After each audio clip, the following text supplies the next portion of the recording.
कॉक्सेस बाज़ार का एयरपोर्ट जो है, उसकी लोकेशन जो है कॉक्सेस बाज़ार की, सी बीच तो है ही, बड़ी यूनिक टाइप की, जहाँ से वो साउथ ईस्ट को, ऑस्ट्रेलिया को, आपके वेस्टर्न सेक्टर से पूरा कनेक्ट कर सकता है। आप यहाँ पे गौर करेंगे कि जब एविएशन हब की बात करते हैं तो एशिया के अंदर जो बड़े एविएशन हब हैं वो इस टाइम एक तो हांगकांग है, दूसरा सिंगापुर है। अस्सलाम वालेकुम व्यूअर्स, मैं हूं एहसान खान और आप देख रहे हैं हमारा यूट्यूब चैनल एहसान रिएक्शन विद एहसान। मैं उम्मीद करता हूं आप जहां भी होंगे एंजॉय करते होंगे, मज़े में होंगे और फिट फाट होंगे। व्यूअर्स, इंडियन मीडिया की एक रिपोर्ट है मेरे पास। वो कह रहे हैं कि जनाब अब बांग्लादेश का जो कॉक्स बाज़ार है उसको एविएशन हब बना रहे हैं, क्योंकि साउथ एशिया के मिडिल पॉइंट में है। ये किस तरह से कनेक्ट करेगा ऑस्ट्रेलिया तक, यानी एविएशन हब कॉक्स बाज़ार। आपको पता है कि उसका एयरपोर्ट भी बहुत ही खूबसूरत बनाया जा रहा है, समंदर के बीचों बीच, यानी ये दुनिया का, वर्ल्ड में ये पहला होगा जो इतना खूबसूरत कॉक्स बाज़ार का जो एयरपोर्ट है। आपको पता है कि कॉक्स बाज़ार एक टूरिस्ट पॉइंट भी है और बहुत खूबसूरत एरिया भी है। अब किस तरह से जो इंडियन मीडिया है, इंडियन जो जर्नलिस्ट हैं, वो जनाब इसके ऊपर बात कर रहे हैं कि इसको बांग्लादेश एविएशन हब बनाने जा रहा है कॉक्स बाज़ार। ये इसके ऊपर एक वीडियो है, बहुत ही शानदार वीडियो है। पहले हम ये वीडियो व्यूअर्स देख लेते हैं, फिर उसके ऊपर हम डिटेल से बात करेंगे। बढ़ते हैं, वीडियो देखते हैं। वीडियो देखने से पहले अगर अभी तक आपने हमारे यूट्यूब चैनल एहसान रिएक्शन को सब्सक्राइब नहीं किया, चैनल पर नए आए हैं, अभी अभी विजिट किया है, तो जनाब सबसे पहले आप चैनल को कर लें सब्सक्राइब, बेल आइकन भी प्रेस कर दें, वीडियो को लाइक भी किया करें और कमेंट सेक्शन में आप अपनी फीडबैक से हमें ज़रूर आगाह भी किया करें।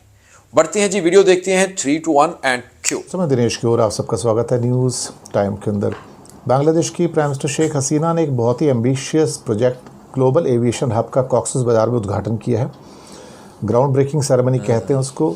और थोड़ा सा मैं इस प्रोजेक्ट को देख के मैं भी हैरान हुआ, थोड़ा सा एक प्लेजेंट सरप्राइज था मेरे लिए कि एविएशन हब बनाना इतना आसान नहीं है, इतना आसान नहीं है। और उसके लिए उन्होंने रनवे की जो लेंथ है वो बढ़ाने की बात की है और उसके मॉडल्स भी आज प्रेजेंट किए।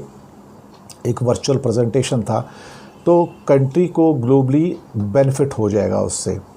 कॉक्सेस बाज़ार का एयरपोर्ट जो है, उसकी लोकेशन जो है कॉक्सेस बाज़ार की, सी बीच तो है ही, सी बीच भी बड़ी यूनिक टाइप की, जहाँ से वो साउथ ईस्ट को, ऑस्ट्रेलिया को, आपके वेस्टर्न सेक्टर से पूरा कनेक्ट कर सकता है। आप यहाँ पे गौर करेंगे कि जब एविएशन हब की बात करते हैं तो एशिया के अंदर जो बड़े एविएशन हब हैं वो इस टाइम एक तो हांगकांग, दूसरा सिंगापुर है, तीसरा मलेशिया का कुआलालंपुर है। इस हालांकि बैंकॉक भी है इसके अंदर, ऐसी बात नहीं है, बैंकॉक भी इंक्लूड कर सकते हैं, बैंकॉक से भी काफ़ी फ्लाइट्स होती हैं, लेकिन उसके मुकाबले सिंगापुर और जो खास तौर से कुआलालंपुर है वो ज़्यादा बड़े एविएशन हब हैं, ट्रांजिट हब भी कह सकते हैं इनको। अब इसमें होता क्या है कि जो ये सारे सिटीज़ हैं, ख़ास तौर से जैसे कि कुआलालंपुर है, सिंगापुर है, दुबई है, जो ट्रांजिट हब्स हैं, वो शहर भी बड़े इंटरनेशनल शहर हैं, खूबसूरत शहर हैं, टूरिस्ट अट्रैक्शन भी हैं, फाइनेंशियल सिटीज़ भी हैं और इसके अलावा बिजनेस सेंटर्स हैं। तो अब मुझे इस बात की खुशी होगी अगर इस एक्सटेंडेड रनवे के साथ में, एविएशन हब के साथ, कॉक्सेस बाज़ार की सिटी को भी एक इंटरनेशनल क्लास ऑफ सिटी में कन्वर्ट करने का प्लान बन जाए, जो उसको कॉम्प्लीमेंट करेगा। क्योंकि अल्टीमेटली जब आप ट्रांजिट हब में आते हैं, आप कहीं रुकते हो तो आपका मन करता है आप कहीं जाओ, कोई बिजनेस ट्रांजैक्ट करो या कुछ, तो फिर एयरपोर्ट भी उसी ढंग का एक मोस्ट मॉडर्न एयरपोर्ट होना चाहिए, जिस किस्म का आप कभी कभी दुबई में देखते हैं।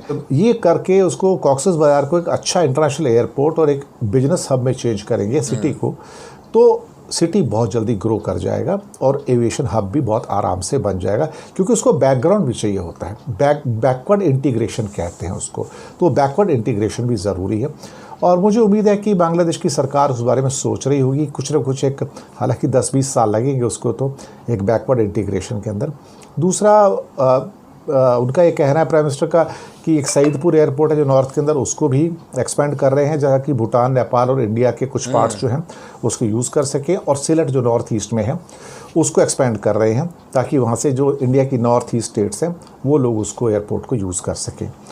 प्लान तो बहुत अच्छे हैं और 3-4 साल में ये कन्वर्ट हो जाएंगे इस टाइम लगता है। अभी देखते हैं कि आगे क्या होता है, लेकिन अगर ये कॉक्सेस बाज़ार को एक टूरिस्ट स्पॉट के अंदर भी डेवलप कर लेते हैं और थोड़ा सा एक बिजनेस सेंटर भी डेवलप करते हैं, तो एविएशन हब बहुत कामयाब हो जाएगा और ईस्ट से वेस्ट की जो कनेक्टिविटी है बीच में उनको जो मिलेगी यहाँ पे वो बहुत अच्छी होगी। कैसे बता रहे हैं जनाब दिनेश के वोरा साहब, इंडियन जर्नलिस्ट हैं, वो बता रहे हैं कि कॉक्स बाज़ार को आप टूरिस्ट स्पॉट जब बना लेंगे तो उसका तो फिर जो एविएशन हब है वो बड़ी कामयाब सक्सेसफुली भी चल सकेगी और किस तरह ये ईस्ट और वेस्ट को कनेक्ट करेगी वो एक कमाल है जनाब ये। और जिस तरह से ये बांग्लादेश इसको बनाने जा रहा है उसके ऊपर भी उन्होंने बात की है। आपको पहले भी हम बता चुके हैं कि जो कॉक्स बाज़ार है बहुत ही खूबसूरत एरिया है और वहाँ पर आपको पता है कि बहुत ही ज़्यादा जो स्पॉट बने हुए हैं टूरिस्टर्स के लिए और बहुत सारे लोग वहाँ पर विज़िट करने के लिए जाते भी हैं, सैर व तफरी करने के लिए भी जाते हैं। वहाँ पर एयरपोर्ट भी बन रहा है। अब किस तरह जो बांग्लादेश की हुकूमत है, शेख हसीना जो प्राइम मिनिस्टर हैं, वो उसको अब एविएशन हब बनाने जा रही है, ये बड़ी कामयाबी है। और मैं कहता हूँ कि इससे ये भी फ़ायदा होगा कि साउथ एशिया में स्पेशली जो पाकिस्तान, इंडिया और फिर इसको ट्रांजिट हब के तौर पर भी देखा जाएगा, यानी इससे आप ट्रेड भी कर सकते हैं, ट्रांजिट भी कर सकते हैं, तो ये बड़ी अच्छी चीज़ हो जाएगी। और स्पेशली इसमें जो बांग्लादेश है, जाहिर बात है उसमें जो उनकी इकॉनमी है वो भी उनकी इंक्रीज़ होगी बहुत ज़्यादा, उनकी इकॉनमी ग्रोथ रेट में, फिर उसकी बात करें एक्सपोर्ट्स में, वो उससे बहुत ज़्यादा फ़ायदा उठा सकते हैं। अगर बात करें कॉक्स बाज़ार की तो स्पेशली वो तो बहुत ही खूबसूरत एरिया है। वहाँ पर तो जो एयरपोर्ट बन रहा है उसके बारे में मैं पहले भी बता चुका हूँ कि बहुत ही खूबसूरत उसको बनाया जा रहा है और वो समंदर के बीचों बीच बनाया जा रहा है। समंदर के दरमियान ये पहला एयरपोर्ट है जो दुनिया में जितना खूबसूरत होगा, यानी जब वहाँ पर जहाज़ उतरा करेगा तो ऐसा फील होगा कि ये कोई बांग्लादेश नहीं है, यानी ये स्विट्ज़रलैंड है या फिर ये कोई न्यूयॉर्क है या कोई ये वेस्टर्न कंट्री है। ये होगा ही नहीं कि ये साउथ एशियन कंट्री है कोई या फिर ये बांग्लादेश है। इस तरह उसको डिज़ाइन किया गया है, मॉडर्न डिज़ाइन उसका करके उसके ऊपर जनाब जो कंस्ट्रक्शन है वो की जा रही है। और अब जनाब उसको ये चाहते हैं कि क्यों ना हम एविएशन हब भी बनाएं और इसके ऊपर भी काम शुरू है। जिस तरह से इंडियन ये जर्नलिस्ट हैं दिनेश के वोरा साहब, इन्होंने इसके ऊपर बात की है और बताया है कि मैं इतना ये आसान नहीं है, मैं तो खुद शॉक्ड हो गया था, मैं तो हैरान हो गया था कि बांग्लादेश इतने इतने बड़े मतलब मंसूबे प्रोजेक्ट बना रहे हैं, हम तो सोच भी नहीं सकते। यानी जाहिर बात है बांग्लादेश ने तो वो काम भी कर दिया जो किसी ने सोचा तक भी नहीं था, यानी पद्मा ब्रिज बनाया जिसके बारे में जायका कह चुका था, वर्ल्ड बैंक कह चुका था कि बांग्लादेश खुद से ये नहीं बना सकते, यानी पद्मा ब्रिज। तो फिर बांग्लादेश ने वो किसी की भी मदद के बगैर, किसी कंट्री की हेल्प के बगैर उसको खुद से बनाकर दिखाया और बताया कि जायका ने जो कहा था वो गलत कहा था, जो वर्ल्ड बैंक ने कहा था वो गलत कहा था, हमने खुद से बनाकर ये दिखा दिया, ये लो भाई। यानी बांग्लादेशी जो कहते हैं वो कर गुजरते हैं, इसमें तो भाई कोई शक वाली बात है ही नहीं। खैर व्यूअर्स, ये वीडियो इसके बारे में आपने फीडबैक ज़रूर देना है, ये कैसी लगी, और इंशाल्लाह नेक्स्ट वीडियो में आपके साथ एक बार फिर मुलाकात होगी। तब तक के लिए मुझे दें इजाज़त और अपना बहुत ज़्यादा ख्याल रखिएगा। अल्लाह हाफिज़।